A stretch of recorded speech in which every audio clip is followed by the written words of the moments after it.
بسم اللہ الرحمن الرحیم۔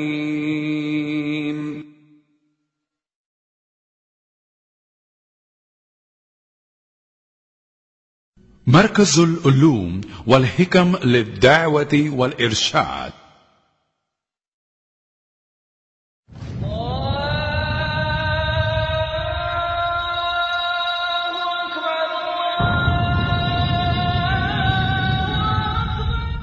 محمد رسول اللہ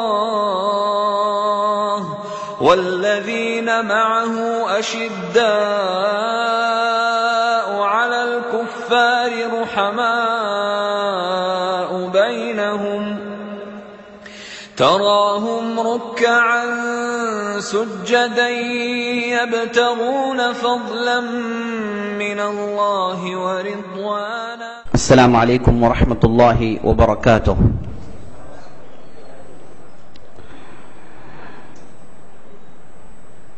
ان الحمد للہ نحمده ونستعینه ونستغفره ونؤمن به ونتوکل علیہ فنعوذ باللہ من شرور انفسنا ومن سیئات اعمالنا من يهده الله فلا مضل له ومن يضلل فلا هادي له ونشهد أن لا إله إلا الله وحده لا شريك له